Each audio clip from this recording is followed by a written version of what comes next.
and welcome to Stock Talk Weekly. I'm Tony Muratori, your host. Stock Talk Weekly is presented each Tuesday morning at stocktalkweekly.com, and our program is intended to bring small cap company awareness to the marketplace without the hype. We hope you enjoy the show, and don't forget to sign up on our website at stocktalkweekly.com, and you can also follow us on Facebook and Twitter. Today, I have the pleasure of featuring Solar Thin Films on the show. Ticker symbol is SLTZ on the OTC market, and we want to welcome Robert Rubin, the company's CEO. Welcome, Robert. Thank you. Thank you for having me. Robert, why don't you tell our audience a little bit of the opportunity that's present with Solar Thin? Yeah, I've been involved in some very large businesses, and we entered the solar business about in 2005, and it was in the equipment end of the business, and we've transitioned out of that now and gone into the building of solar farms on a worldwide basis, which gives us the ability to build a utility on a worldwide basis. And a solar farm, just for a little of the audience's edification, would be building on raw land, valuable or unvaluable land, the panels, and the panels could be in kilowatts, gigawatts, or megawatts. And what makes us a little bit different in the industry that we're entering or in is that we are going to use our financial background in putting together investors in limited and general partnerships that were done previously in the real estate and oil and gas business. And we think we have a huge opportunity to build a worldwide utility and a solar farm business in that aspect. And where do you see the company's market currently?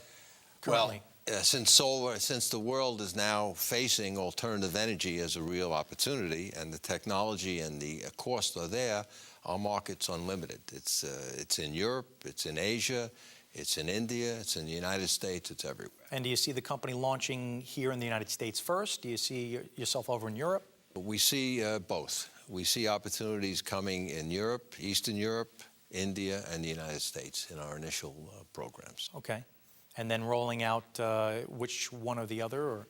Well, rolling out, what we would do is we'd put together partners. Example, if we decided to do or a group came to us with a piece of land, let's say in New York, in the suburbs of New York, and it was a 10 megawatt project. 10 megawatt project would be a $40 million project.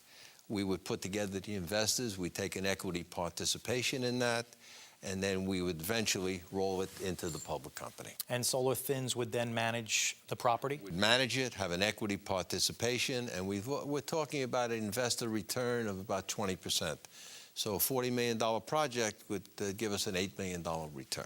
And with all the talk in the industry today about solar as an industry, where do you see Solar Thins fitting in that piece of the market? We see ourselves starting off as a developer and going to an operator owner of the farms, which means that we'd start off as a developer, packaging the investor with the rights to produce the power, with the utility rights, with the government rights, and then transitioning from that to becoming the operator owner of those projects. Okay. And overall, you can see the company's growth. Where could you see the company maybe in the next 5 years?